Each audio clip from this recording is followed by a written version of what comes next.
ನಾವೇನು ವಿಜೇಂದ್ರ ವಿರುದ್ಧ ಮಾತಾಡೇ ಇಲ್ಲಲ್ಲ, ಪಕ್ಷದ ವಿರುದ್ಧನೂ ಮಾತಾಡಿಲ್ಲ. ನಾವು ಮಾತಾಡಕತ್ತಿದ್ದು ವಕಫ್ ಪರವಾಗಿ ಮಾತಾಡಕತ್ತೀವಿ. ಅಟ್ಟೆ ಗಾಬರಿ ಆಗ್ಯಾರ ಸದಾನಂದ ಗೌಡರು. ಅವರು ಭಾಳ ಮಾತಾಡ್ಯಾರ ನಾನು ಮುಂದೆ. ಅದನ್ನು ಬಿಚ್ಚಿಟ್ಟೆ ಅಂದ್ರೆ ಅವ್ರದ್ದೆಲ್ಲ ಬಣ್ಣ ಬಯಲಾಗ್ತದೆ. ಸುಮ್ಮನೆ ಬಾಯಿ ಮುಚ್ಕೊಂಡು ಕುಂಡ್ರದು ಒಳ್ಳೆಯದು. ಸದಾನಂದ ಗೌಡರು ಯಡಿಯೂರಪ್ಪ ಅವ್ರ ಬಗ್ಗೆ, ವಿಜೇಂದ್ರ ಬಗ್ಗೆ, ಅವ್ರ ಭ್ರಷ್ಟಾಚಾರದ ಬಗ್ಗೆ ಇಟ್ಟು ಮಾತಾಡ್ಯಾರ. ಅದು ಮಾತಾಡಿಲ್ಲ ಅಂತ ಹೇಳಿ ಧರ್ಮಸ್ಥಳ ಮಂಜುನಾಥನ ಬಲ್ಲಿ ಬರ್ತಾರಂತ ಕೇಳ್ರಿ. ಇಷ್ಟು ಕೆಟ್ಟದಾಗಿ ಮಾತಾಡ್ರಿ. ನಾ ಎಂದೂ ಮಾತಾಡಿದ್ಲು ಯಡಿಯೂರಪ್ಪನವ್ರ ಕುಟುಂಬ ಬಗ್ಗೆ ಅಷ್ಟು ಕೆಟ್ಟ ಮಾತಾಡ್ಯಾರ. ಅದಕ್ಕೆ ಸುಮ್ಮ ಬಾಯಿ ಮುಚ್ಕೊಂಡು ಇರೋದು ಒಳ್ಳೆಯದು. ಹೈಕಮಾಂಡ್ ಎಲ್ಲನೂ ಗಮನಿಸ್ಲಾಕತ್ತದ. ನಾವು ನಮ್ಮ ಹೋರಾಟ ಬಿಡುವುದಿಲ್ಲ. ನಾವು ರೈತರ ಸಲುವಾಗಿ, ಜನರ ಸಲುವಾಗಿ, ನಮ್ಮ ಮಠ ಮಂದಿರ ಸಲುವಾಗಿ ನಾವು ಹೋರಾಟ ಮಾಡಕತ್ತೀವಿ. ನಾವೇನು ರಾಜ್ಯಾಧ್ಯಕ್ಷ ಆಗಬೇಕು, ಮುಖ್ಯಮಂತ್ರಿ ಅಭ್ಯರ್ಥಿ ಆಗಬೇಕಂತ ಹೋರಾಟ ಅಲ್ಲ, ಮತ್ತು ಯಾವುದೇ ಕುಟುಂಬದ ವಿರುದ್ಧ ಹೋರಾಟ ಅಲ್ಲ. ಇವ್ರು ಯಾರೂ ಗಾಬರಿ ಆಗೋವಂಥದ್ದು ಬೇಕಾಗಿಲ್ಲ. ಎದು ಗಾಬರಿ ಆಗ್ತೀರಿ ನಾವು ನಿಮ್ಮ ಬಗ್ಗೆ ಮಾತಾಡಲ್ಲ. ಒಂದು ಸದಾನಂದ ಗೌಡದ್ದು ಏನೈತೆ ಕೆಲಸ? ಏನೂ ಇಲ್ಲ. ಎಲ್ಲ ಈ ದೀಪ ಆರ್ದವ್ರ ಬಗ್ಗೆ ಮಾತಾಡೋದಿಲ್ಲ. ನೀನು ಒಬ್ಬ ಹೇಳಣ ದೀಪ ಆರು ಮುಂದೆ ಬಗ್ಗ ತುರಿತದ್ದು ದೀಪ ಯಾರೇ ಹೋಗ್ಯಾವು ಅವ್ರ ಬಗ್ಗೆ ನಾವು ಮಾತಾಡಿದ್ರೆ ನಮಗೆ ಹಾಪ್ ಮಾಡತ್ತಾರ ಜನ. ಅದಕ್ಕೆ ನಾವು ಮಾತಾಡೋದು. ಆಮೇಲೆ ಸರ್ ಎರೆಹುಳುಗಳೆಲ್ಲ ನಾಗರ ಹಾವುಗಳಾಗಿ ಪ್ರಯತ್ನ ಮಾಡ್ತಾ ಆ ರೀತಿ ಪ್ರಯತ್ನ ಮಾಡಬಾರ್ದು ಅಂತ. ಯಾರೇ ನಾಗರ ಹಾವ ಎರೆಹುಳ ಎತ್ತನೆತ್ತ ಸಂಬಂಧವಯ್ಯ ಸದಾನಂದ.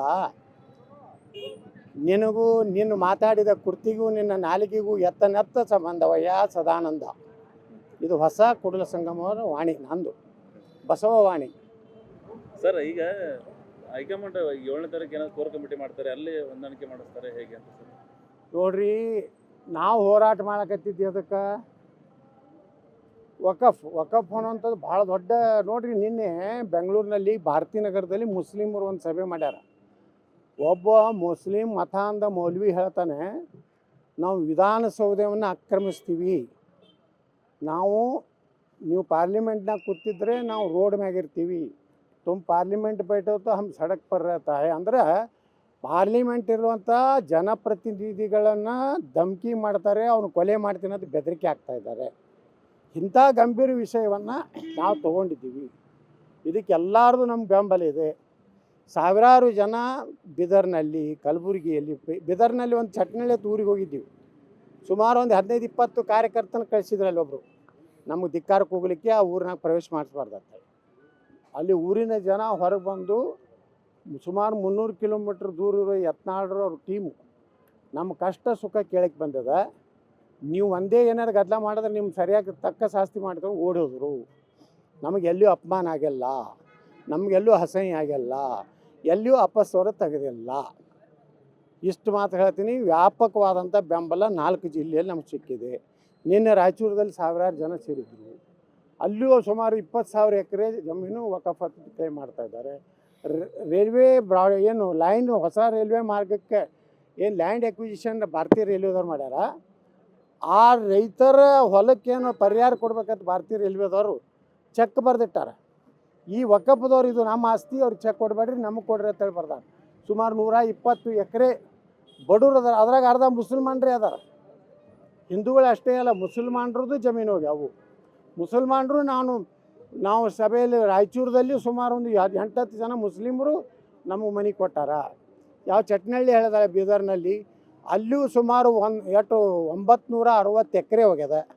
ಅದ್ರಾಗ ಸುಮಾರು ಒಂದು 250 ಎಕರೆ ಮುಸ್ಲಿಮ್ರದ್ದು ಹೋಗ್ಯದ. ಅವರು ಈ ವಕಫ್ ವಿರೋಧ ಮಾಡ್ಲಕತ್ತಾರ. ನಾವು ಹೋರಾಟ ಮಾಡ್ಲಕತ್ತಿದ್ದು ಜನರ ಸಲುವಾಗಿ, ರೈತರ ಸಲುವಾಗಿ, ಮಠ ಮಂದಿರಗಳ ಸಲುವಾಗಿ. ನಾವು ಯಾವುದೇ BJP ವಿರುದ್ಧ ಹೋರಾಟ ಮಾಡ್ತಾಯಿಲ್ಲ, ಯಡಿಯೂರಪ್ಪ ಕುಟುಂಬದ ಬಗ್ಗೆ ಹೋರಾಟ ಮಾಡ್ತಾಯಿಲ್ಲ, ಯಡಿಯೂರಪ್ಪನವ್ರು ಮಾಡಿದಂಥ ಭ್ರಷ್ಟಾಚಾರದ ವಿರುದ್ಧ ಹೋರಾಟ ಮಾಡ್ತಾಯಿಲ್ಲ. ಮತ್ತು ನನ್ನ ಬಗ್ಗೆ ಹೇಳ್ಯಾರ ಕಾಂಗ್ರೆಸ್ಸಿನ ಇನ್ನಾತನ ಸಿದ್ದರಾಮಯ್ಯನ ಮೋತಿ ನೋಡಿಲ್ಲ.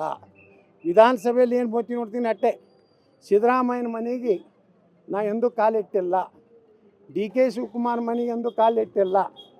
ನನ್ನ ಪರವಾಗಿ ಏನಾರೇ ಮಾಡ್ರಿ ಅಂತೇಳಿ ಎಂದೂ ಹೋಗಿ ಅಂಗಲಾಚಿಲ್ಲ. ನಾನು ಇವ್ರು ಏನಾದ್ರು ನನ್ನ ಬಗ್ಗೆ ಮಾತಾಡ್ಲಕತ್ತಾರಲ್ಲ, ಇವ್ರ ಬಳಿ ದಾಖಲೆ ಇದ್ದರೆ ಬಿಡುಗಡೆ ಮಾಡಿ, ಇಲ್ಲಾಂದ್ರೆ ಸುಮ್ಮನೆ ಮುಖ ಮುಚ್ಕೊಂಡು ಸುಮ್ಕೊಂಡ್ರದು ಒಳ್ಳೆಯದು. ಇವರೆಲ್ಲರೂ ರಾತ್ರಿ ಹೋಗಿ ಭೇಟಿ ಆಗ್ತಾರೆ DK ಶಿವಕುಮಾರ್ಗೆ, ಸಿದ್ದರಾಮಯ್ಯ. ಇವ್ರ ಹಗರಣಗಳು, ಇವ್ರ ಪ್ರಕರಣಗಳನ್ನ ಅವ್ರು ಬ್ಲ್ಯಾಕ್ ಮೇಲ್ ಮಾಡಕತ್ತಾರೆ. ನನಗೂ ಬ್ಲ್ಯಾಕ್ ಮೇಲ್ ಮಾಡಕ್ಕೆ ಬರ್ತಾರೆ. ಈ 39 ಕೇಸ್ ಹಾಕ್ಯಾರ ನನ್ನ ಮೇಲೆ. ಎಲ್ಲ ಹೈಕೋರ್ಟು ನ್ಯಾಯಾಲಯದಲ್ಲಿ ನನ್ನ ನ್ಯಾಯ ಸಿಗ್ಲಾಕತ್ತದೆ. ಅದಕ್ಕೆ ನಾನು ಹೇಳ್ತೀನಿ, ನನ್ನ ಬಗ್ಗೆ ಏನಾರು ಮಾತಾಡಿದ್ರೆ ಯಾರೇ ಮಾತಾಡಲಿ, ನಾನು ಯಾರ ಬಗ್ಗೆನೂ ಮಾತಾಡಿಲ್ಲ, ಸದಾನಂದ ಗೌಡ ಬಗ್ಗೆನೂ ಮಾತಾಡಿಲ್ಲ.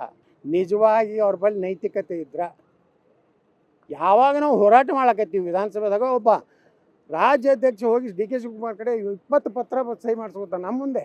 ನನ್ನ ಬಳಿ ವಿಡಿಯೋ ಇದೆ.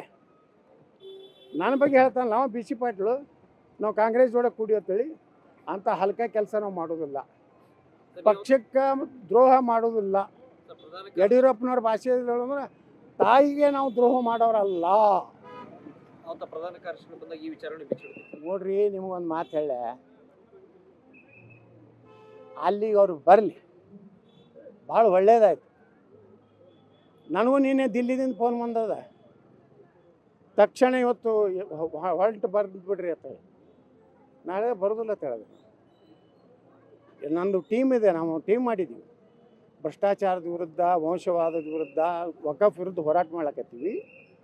ಇಡೀ ಟೀಮ್ ನಾವು ದಿಲ್ಲಿ ಕರೆಸ್ರಿ, ನಾವು ಹೇಳ್ತೀವಿ ಏನು ನಡೆದೈತೆ ಕರ್ನಾಟಕದ. ನಾನು ಯತ್ನಾಳನೊಬ್ಬನ ಕರೆದು ಸಮಾಧಾನ ಮಾಡಿ, ನನಗೇನೋ ಬೆದರಿಸಿದ್ರು ಅಂಜಿಸಿದ್ರು ಅಂತ ಏನಾರೇ ನೀವು ತಿಳ್ಕೊಂಡಿದ್ರೆ ಎದಕ್ಕೂ ಹೆದರುವುದಿಲ್ಲ, ಕ್ಷಮಾಪಣೆ ಕೇಳುವುದಿಲ್ಲ. ನಾ ಇಲ್ಲಿವರೆಗೆ ಮಾತಾಡಿದ್ರು ಒಂದು ಶಬ್ದನೂ ವಾಪಸ್ ತಗೋದಿಲ್ಲ. ಸರ್, ಈಗ ರಾಷ್ಟ್ರೀಯ ಅಧ್ಯಕ್ಷರ ಡಿಸೆಂಬರಲ್ಲಿ ಬದಲಾಗೋ ಸಾಧ್ಯತೆ ಇದ್ರು ಅಂತ ಸರ್, ಅದು ರಾಜ್ಯದಲ್ಲಿ ಏನು ಇಂಪ್ಲಿಮೆಂಟ್ ಆಗುತ್ತೆ ಹೇಗೆ ಸರ್? ಬೇರೆ ಬೇರೆ ಏನಾಗುತ್ತೆ ಮಾಡಬೇಕು. ರಾಷ್ಟ್ರೀಯ ಅಧ್ಯಕ್ಷರ ಬದಲಾವಣೆ ಆಗ್ತಾರಂದ್ರೆ ಅವ್ರ ಜೊತೆ ಅವ್ರ ತಂಡ ಎಲ್ಲ ಹೋಗ್ಬೇಕು. ಒಬ್ಬ ಒಳ್ಳೆಯ ರಾಷ್ಟ್ರೀಯ ಪ್ರಾಮಾಣಿಕ, ಯಾವುದೇ ಒಂದು ವ್ಯಕ್ತಿಗೆ ಬಲಿಯಾಗದೇ ಇರುವಂಥ ರಾಷ್ಟ್ರೀಯ ಅಧ್ಯಕ್ಷರಾಗಲಿ ಅಂತ ನಾವು ಕೇಂದ್ರ ಪ್ರಧಾನಮಂತ್ರಿಗೆ ನಾನು ಇಷ್ಟೇ ಹೇಳ್ತೀನಿ, ಈ ವಂಶವಾದ ಭ್ರಷ್ಟಾಚಾರದ ರಾಜಕಾರಣಿಗಳನ್ನು ಯಾವುದೇ ರಾಜ್ಯದಲ್ಲಿ ಕಿತ್ತೊಗಿಬೇಕು. ಅಂದಾಗೆ ಪ್ರಧಾನಮಂತ್ರಿಗಳ ಮಾತಿಗೆ ಗೌರವ ಬರ್ತದೆ. ರಾಜ್ಯಾಧ್ಯಕ್ಷರ ಬದಲಾವಣೆ ಅವ್ರ ಆತ್ಮಕ್ಕೆ ಬಿಟ್ಟಿದ್ರಿ, ನಮಗೇನು ಮಾಡೋದು? ಅವರಿಗೆ ಯಾರಿಗೆ ಮೌಲ್ಯಾಧಾರಿತ ರಾಜಕಾರಣ ಇರ್ತದೆ ಅವರು ನಿರ್ಣಯ ಮಾಡಬೇಕು. ನಾಯಕ ಹೇಳಕ್ಕೆ ಹೋಗಲಿ ರಾಜೀನಾಮೆ ಕೊಡುತ್ತೇವೆ, ನಾ ಎಂದೂ ಹೇಳಿಲ್ಲ ರಾಜೀನಾಮೆ ಕೊಡುತ್ತೇವೆ. ಅವ್ರವ್ರು ತಿಳ್ಕೊಂಡು ನಿರ್ಣಯ ಮಾಡಬೇಕು. ಅಲ್ಲ ಸರ್, ಈಗ ಆಲ್ಟರ್ನೇಟಿವ್ ದಾರಿ ಏನು ಸರ್? ಈಗ ಆಲ್ಟರ್ನೇಟಿವ್ ದಾರಿ ಪಕ್ಷ ಎಲ್ಲರೂ ಕುಂಡಿಸಿ ಕೇಳಬೇಕು, ಎಲ್ಲರೂ ಅಭಿಪ್ರಾಯ ತಗೋಬೇಕು. ಯಾರನ್ನೂ ಮತ್ತಂದು ನಮ್ಮ ತಲೆ ಮ್ಯಾಗ ಹಾಕಿದ್ರೆ ಎಲ್ಲರೂ ಒಪ್ಕೊಳ್ಳೋಕೆ ಆಗೋದಿಲ್ಲ. ಮತ್ತು ನಮ್ಮ ಮ್ಯಾಗ ಏನು ಕ್ರಮ ತಗೋತೀವಿ ಮಾಡಿದೆ ಅಂದ್ರೆ ಅದಕ್ಕೂ ಅಂಜೋದು ಇಲ್ಲ. ನೀನು ಹೇಳಿನ, you can take decision, you can take action, ಎರಡೂ ಹೇಳಿನ. I don't care. ಹಿಂದೆ ದೊಡ್ಡ ಶಕ್ತಿ ಇದೆ. ಇಡೀ ರಾಜ್ಯದ ಜನನೇ ನನ್ನ ನಿಂತದಾರ. ಕೇಂದ್ರದಾಗ ಐತಿ, ರಾಜ್ಯದಾಗೂ ಜನ ಅದಾರ ನನ್ನ ಕೂಡ. ಈಗ ಯತ್ನಾಳನ ಕೈ ಮುಟ್ಟೋದು ಅಟ್ಟೇನ ಆಗರಿಲ್ಲ. ನನಗೇನಾರು ಕೈ ಹಚ್ಚದಂದ್ರೆ ಎಲ್ಲ ಬಂಡವಾಳ ನಮ್ಮ ಕುಟುಂಬದ ಏನೈತೆ ತೆಗಿತೀವಿ. ಇವ್ರನ್ನ ಬಿಡೋದಿಲ್ಲ. ಪಂಚಮಸಾಲಿ ಹೋರಾಟ ಒಂದಲ್ಲಿ ನೋಡ್ರಿ, ಅದು ಹೋರಾಟ ಆಗುದೇ 10ನೇ ತಾರೀಕಿಗೆ ನಾವು ಹೋರಾಟ ಮಾಡವ್ರೆ. ಯಾರು ಬರಲಿ ಯಾರು ಬಿಡಲಿ, ನಾವು ಬರೀ ಪಂಚಮಸಾಲಿಗಳಲ್ಲ, 2 ವಿಧವಾದಂಥದ್ದು ಅದಾವೆ. ಅದ್ರಾಗ ಪಂಚಮಸಾಲಿ ಅಷ್ಟೆಲ್ಲ ಆದಿ ಬಣಿಜಿಗ, ಕೂಡು ಒಕ್ಕಲಿಗ, ಜಂಗಮ, ಎಲ್ಲರೂ ಮರಾಠ, ಜೈನು, ಕ್ರಿಶ್ಚಿಯನ್ರು ಎಲ್ಲರೂ ಕೂಡ 2D ಕೊಟ್ಟಿದ್ದೈತೆ ನಮ್ಮ ಸರ್ಕಾರ. ಅದು ಹೋರಾಟ ಮಾಡ್ತೀವಿ. ಕೇಂದ್ರದ ಸರ್ಕಾರದಲ್ಲಿ ಲಿಂಗಾಯತರನ್ನ OBCಗೆ ಸೇರಿಸ್ಬೇಕಂತೇಳಿ ನಮ್ಮ ಬೇಡಿಕೆ. ಲಕ್ಷ್ಮೀ ಹೆಬ್ಬಾಳ್ಕರ್ ಅವರು ಪಂಚಮಸಾಲಿ ಶ್ರೀಗಳ ವಿರುದ್ಧನೇ ಈಗ ಮಾತಾಡ್ತಾರೆ. ಲಕ್ಷ್ಮೀ ಅಕ್ಕ ಬದಲ ಎಷ್ಟು ಜಿಗಿದಾಡ್ತಿದ್ರು. ಹಾಂ, ಪ್ರಾಣ ಹೋಗಲಿ ಜೀವ ಹೋಗಲಿ, ನನ್ನ ಸಮುದಾಯ ಸಲುವಾಗಿ ಉಗ್ರ ಹೋರಾಟ ಮಾಡ್ತೀನಿ. ಈಗ ಯಾಕೆ ಸುಮ್ಕೂತಿ ಯಾವ ಲಕ್ಷ್ಮವ್ವ? ಹಾಂ, ರಾಜೀನಾಮೆ ಕೊಡು ನೋಡು. ನಾ ಹೆಂಗೆ ಅವಾಗ ಮಾತಾಡಿದೆ. ಈಗೇನು ಕಾಂಗ್ರೆಸ್ನವ್ರು ಅಯೋಗ್ಯರು ಅದಾರಲ್ಲ, ಒಬ್ಬರು ತೆಗಿಲಕತ್ತಾನ, ಬಾಯಿ ಪಿಟ್ಟತಾನ. ನಾಳೆ ಅವ್ರು ಬಣ್ಣ ಬಯಲು ಮಾಡ್ತೀನಿ. ನಾನು ಬೆಳಗಾವಿ ಅಧಿವೇಶನದಲ್ಲಿ ನಾನು ಹೋರಾಟ ಪ್ರಾರಂಭ ಮಾಡ್ತೀನಿ. ವಕಫ್ ವಿರುದ್ಧ ಅಲ್ಲಿ ನಾ ಮಾತಾಡ್ತೀನಿ. ಈ ಸಮುದಾಯಗಳಿಗೆ ಮೀಸಲಾತಿ ಬಗ್ಗೆ ಮಾತಾಡ್ತೀನಿ. ಇವೇನೇನು ಅದಲ್ಲ ಕಾಂಗ್ರೆಸ್ಸಿನ ಸರ್ಕಾರದ ಹಗರಣಗಳ ಎಲ್ಲನೂ ಬಿಚ್ಚಿಡ್ತೀನಿ. ಅಲ್ಲ, ಅವರು ಪ್ರತ್ಯೇಕವಾಗಿ ಮಾಡ್ತಾರೆ ಅಂತ ಸರ್. ಕಾಶ್ಯಪ್ನವರು, ಲಕ್ಷ್ಮೀ ಹೆಬ್ಬಾಳ್ಕರ್ ಅವರು, ಶಿವಣ್ಣ ಮಾಡಲಿ. ಯಾವ ಮಗ ಬೇಡ ನಾನು. ಆ ನಿರಾಣಿ ಒಬ್ಬನ ಅವನೊಂದು ತೊಗೋತಾಳ್ರಿ, ಹರಿಹರ ಸ್ವಾಮಿನೊಬ್ಬನ ತೊಗೋತಾಳ್ರಿ. ತೊಗೊಂಡು ಹೊಡ್ತಾನೆ ಹೊಡಿಯತ್ತ ಹೇಳ್ರಿ ನೋಡ. ಹಾಂ, ಯಾವ ಮಗ ಬೇಡ ಅಂದಾನವ್ರಿಗೆ. ಅಲ್ಲಿ ಹರಿಹರ ಸ್ವಾಮಿ ಖಾಲಿ ಕೂತಾನ, ಅವ್ನು ತೊಗೋತಾಳ್ರಿ. ಗ್ಯಾರಂಟಿ ನ್ಯೂಸ್, ಸುದ್ದಿ ಖಚಿತ, ನ್ಯಾಯ ನಿಶ್ಚಿತ.